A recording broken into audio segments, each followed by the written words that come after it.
প্রিয় মুসলমান ভাইরা আমার নবীর চরিত্রটা পুরো কোরআন আম্মা জান আয়েশা বললাম, যারা মাদ্রাসায় পড়েছেন অথবা ছোট্ট ছোট্ট বাচ্চা, কায়দার ভিতরে আরবি 29টা অক্ষর। কয়টা অক্ষর? 29টা অক্ষর। এই 29টা অক্ষর দিয়ে আমার আল্লাহ পুরো কোরআনটাকে সাজাইছে। সুবহানাল্লাহ। এখান থেকেই বোঝা যায় আমার আল্লাহ যে আমার নবীর উপরে আমার নবীকে লক্ষ্য করে কোরআন দিয়েছে। এই আরবি অক্ষরগুলো যদি এক একটা অক্ষর ধরে আপনি টান দেন, আমার নবীর নাম চলে আসবে। সুবহানাল্লাহ। যেমন কেউ যদি আমার নবীর নাম আলিফ দিয়া লিখতে চায়, আলিফ দিয়া টান দেয়, আমার নবীর নাম হয়ে যাবে আহমদ। কেউ যদি বা দিয়া টান দেয়, আমার নবীর নাম হবে বাশির। কেউ যদি তা দিয়া টান দেয়, আমার নবীর নাম হবে তানভীর। কেউ যদি সা দিয়া টান দেয়, আমার নবীর নাম হয়ে যাবে সাকিব। কেউ যদি জিম দিয়া টান দেয়, আমার নবীর নাম হবে জামিল, জামেদ। কেউ যদি হা দিয়া টান দেয়, আমার নবীর নাম হবে হাবিবুল্লাহ। আমার নবীর নাম হবে হাবিব। আমার নবীর নাম হবে হাকিম। কেউ যদি খ দিয়া টান দেয়, আমার নবীর নাম হবে খাতামুন নবীন। কেউ যদি দাল দিয়া টান দেয়, আমার নবী হবে দাই ইলাল্লাহ। কেউ যদি জাল দিয়া টান দেয়, আমার নবী হবে জাকি। কেউ যদি র দিয়া টান দেয়, আমার নবী হবে রাসূল। আমার নবী হবে রাহমাতাল লিল আলামিন। সুবহানাল্লাহ। কেউ যদি সিন দিয়া টান দেয়, আমার নবী হবে সাইয়্যিদ। কেউ যদি সিন দিয়া টান দেয়, আমার নবী হবে শাহেদ। কেউ যদি সদ দিয়া টান দেয়, আমার নবীর নাম হবে সাদেক। কেউ যদি দ দিয়া টান দেয়, আমার নবীর নাম হবে দামিন। কেউ যদি ত দিয়া টান দেয়, আমার নবীর নাম হবে তাহের। কেউ যদি জ দিয়া টান দেয়, আমার নবীর নাম হবে জাহের। কেউ যদি আইন দিয়া টান দেয়, আমার নবীর নাম হবে আদেল। কেউ যদি গোয়েন দিয়া টান দেয়, আমার নবীর নাম হবে গুয়ুর। কেউ যদি ফা দিয়া টান দেয়, আমার নবীর নাম হবে ফাতেহ। কেউ যদি কফ দিয়া টান দেয়, আমার নবীর নাম হবে কাসেম। কেউ যদি কাফ দিয়া টান দেয়, আমার নবীর নাম হবে কামেল। কেউ যদি লাম দিয়া টান দেয়, আমার নবীর নাম হবে লতিফ। কেউ যদি মিম দিয়া টান দেয়, আমার নবী হবে মুহাম্মদ। আমার নবী হবে মাহমুদ। আমার নবী হবে মুস্তাফা। সুবহানাল্লাহ। কেউ যদি নুন দিয়া টান দেয়, আমার নবী হবে নাজির। কেউ যদি ওয়া দিয়া টান দেয়, আমার নবী হবে ওয়াকিল। কেউ যদি হা দিয়া টান দেয়, আমার নবী হবে হাশিমি। কেউ যদি ইয়া দিয়া টান দেয়, আমার নবী হবে ইয়াসিন। সুবহানাল্লাহ। হে মুসলমান, কোরআনকে আমরা বললাম ও কোরআন। আমার নবীকে তো আল্লাহ পাক মাঝে মাঝে নাম ধরে ডাকছে। কি কইয়া ডাক দিত? মায়া কইরা, দয়া কইরা, মোহাব্বত কইরা আমার নবীকে ডাকতো। কি কইয়া ডাকতো? এবার কোরআন ডাকদা কয় অসংখ্য ভাষায় আমার নবীকে ডাকতো। আমরা বললাম আমাদেরকে একটু শোনাও না। কোরআন ডাকদা বলে আমার নবীকে মাঝে মাঝে আল্লাহ ডাক দিত হামিম বলিয়া। আমার নবীকে আল্লাহ মাঝে মাঝে ডাক দিত ইয়াসিন বলিয়া। আমার নবীকে আল্লাহ পাক মাঝে মাঝে ডাক দিত তাহা বলিয়া। আমার নবীকে মাঝে মাঝে আল্লাহ ডাক দিত ইয়াসিন বলিয়া। আমার নবীকে আল্লাহ পাক মাঝে মাঝে ডাক দিত ও দুনিয়ার মানুষ রাহমাতাল লিল আলামিন বলিয়া। আমার নবীকে মাঝে মাঝে ডাক দিত ইয়া আইয়ুহাল মুদাসসির। আমার নবীকে মাঝে মাঝে ডাকতো ইয়া আইয়ুহাল মুযাম্মিল। আমার নবীকে মাঝে মাঝে ডাকতো হামিদ। আমার নবীকে মাঝে মাঝে ডাকতো মুহাম্মাদুর রাসূলুল্লাহ। অসংখ্য ভাষায় আমার আল্লাহ আমার নবীর সাথে প্রেম করেছে। কেমন প্রেম করেছে? এ তাফসীরের মধ্যে লেখে আল্লাহ পাক যখন নবী সাল্লাল্লাহু আলাইহি ওয়াসাল্লামের নূরটাকে সর্বপ্রথম সৃষ্টি করিয়া আমার আল্লাহ ভালোবাসা, মায়া, মোহাব্বত, প্রীতির নজর দিয়া নবীজির নূরটার দিকে 1 মাস নয়, 2 মাস নয়, 1 বছর নয়, 2 বছর নয়, 1 লক্ষ বছর নয়, 2 লক্ষ বছর নয়, আমার আল্লাহ আহকামুল হাকিমিন হইয়া, আল্লাহ নিজে আশিক হইয়া আমার নবীর নূরটাকে মাসুক বানাইয়া আমার আল্লাহ আমার নবীজির নূরের দিকে 40 লক্ষ বছর তাকায়া রইছে। নেহি দো জাহাঁ মে মিসালে মুহাম্মদ, কমালে খুদা কি জমালে মুহাম্মদ। নেহি দো জাহাঁ মে মিসালে মুহাম্মদ, कमाले खुदा की कमाले मुहम्मद। আমার নবীর নূরের আমার নবীর নূরটাকে চারটা ভাগ করেছে। এক নম্বর এক ভাগ দিয়া আল্লাহ পাক সর্বপ্রথম আল্লাহ পাক লৌহে কলম বানায়, আল্লাহ পাক একটা অংশ দিয়া আল্লাহর আরশ বানায়, আল্লাহর কুরসি বানায়। ও মুসলমান, ওই দিকে যদি যাই লম্বা ইতিহাস হয়ে যাবে, ওই দিকে আমি যাচ্ছি না। আমার নবী তোমার নবী কেমন নবী? আমার নবী দুনিয়াতে জুলুম করার জন্য আসে নাই, অন্যায় করার জন্য আসে নাই। আমার নবী দুনিয়াতে আসছে ন্যায়কে প্রতিষ্ঠা করার জন্য। জোরে বলেন ঠিক কিনা? নবী সাল্লাল্লাহু আলাইহি ওয়াসাল্লাম শুধু কি মানুষদের নবী না জিন্নাতেরও নবী? জোরে বলেন। আপনাদেরকে বলছি না, আল্লাহ পাক জগৎ সৃষ্টি করছে কয়টা? হ্যাঁ, একটা। একবার সাহস করে তো বলছেন একটা।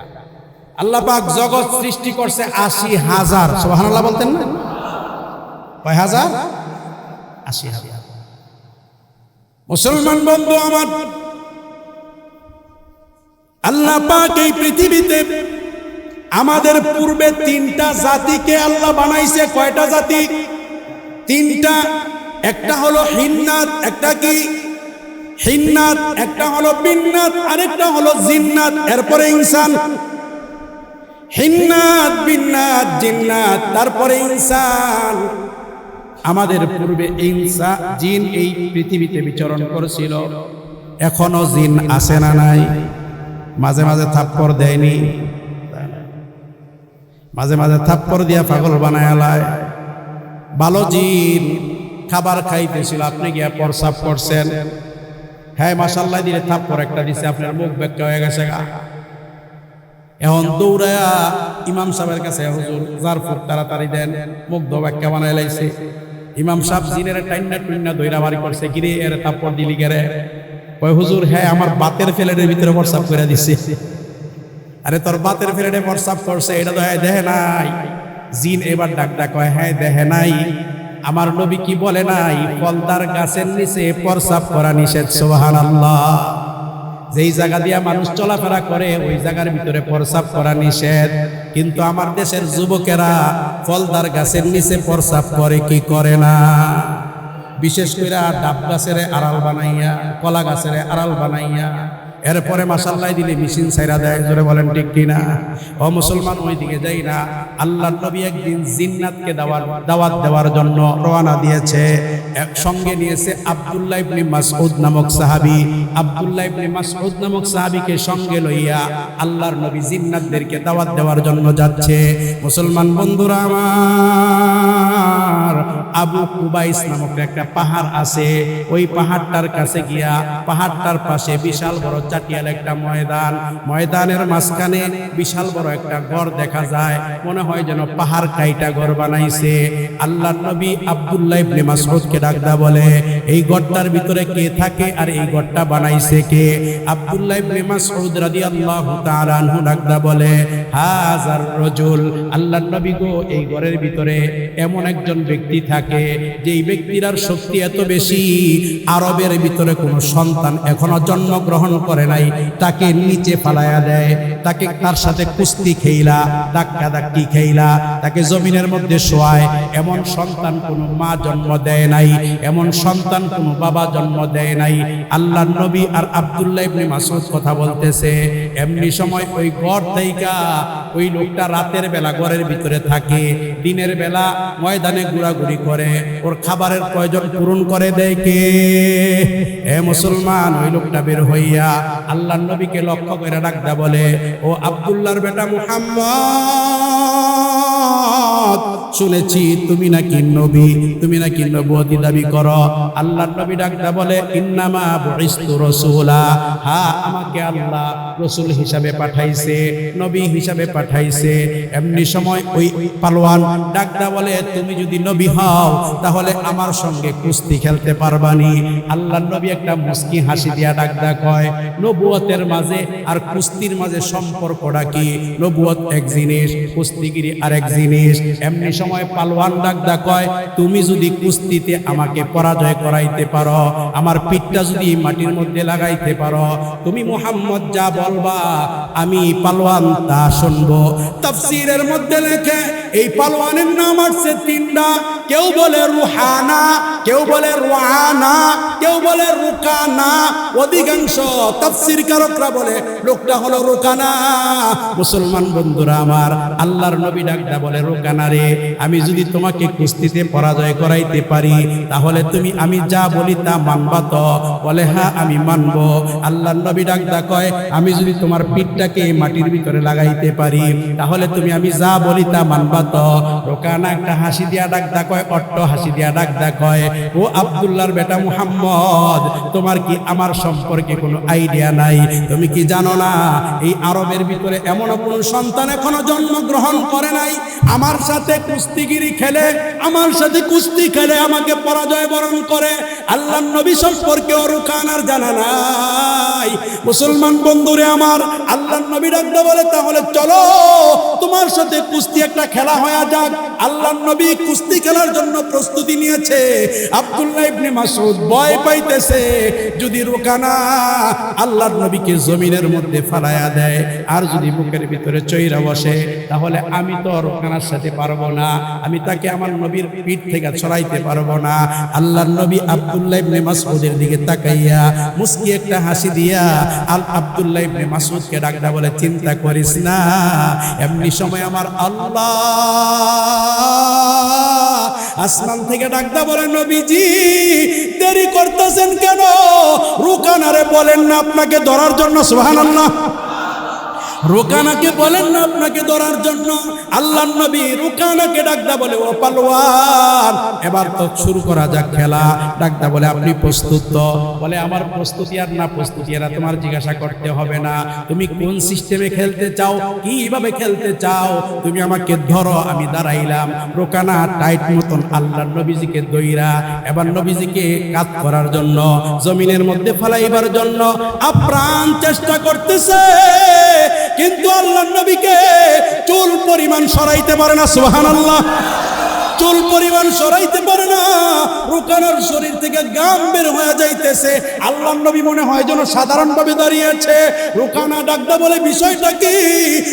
সমস্ত শক্তি দিয়া মুহাম্মদের সাথে ধাক্কাধাক্কি করতেছি, কিন্তু মুহাম্মদকে চুল পরিমাণ নাড়াইতে পারলাম না। এমনি সময় রুকানা ডাকদা কয়, ও মুহাম্মদ, আমার একটু ভুল হয়ে গেছে গা, আমার আর একটু সুযোগ দাও। বলে, তোমাকে একবার না একাধিকবার সুযোগ দিব। কি হয়েছে বলো? বলে, আমি আমার প্রভুর নামে, আমার খোদার নামে মান্নত করি নাই, মান্নতটা কইরা লই। এদের তো খোদার অভাব নাই, জোরে বলেন ঠিক কিনা? এবার রুকানা তারে খোদারে ডাকতেছে, লাতের কসম, উজ্জার কসম, কবলের কসম, এই কসম মসম দিয়া আল্লাহর নবীজিকে আবার ধরছে। আল্লাহর নবী ডাকদা কয়, রুকানা ধরছনি? বলে, হ্যাঁ ধরছি। খেলা শুরু করবানি? বলে, হ্যাঁ শুরু করতেছি। এই বলিয়া নবীজির সাথে ধাক্কাধাক্কি করে। নবীর শরীর থেকে এক ফোঁটা গাম বের হয় না। রুকানার শরীরটা গামে ভিজে চুপচুপ হয়ে গেছে। রুকানা ক্লান্ত হয়ে গেছে। আল্লাহর নবী ডাকদা বলে, রুকানা দুইবার তো ধরলা, আবার ধরবানি? ডাকদা বলে, না আবার ধরবো না, এবার আপনার পাল্লা আপনি ধরেন।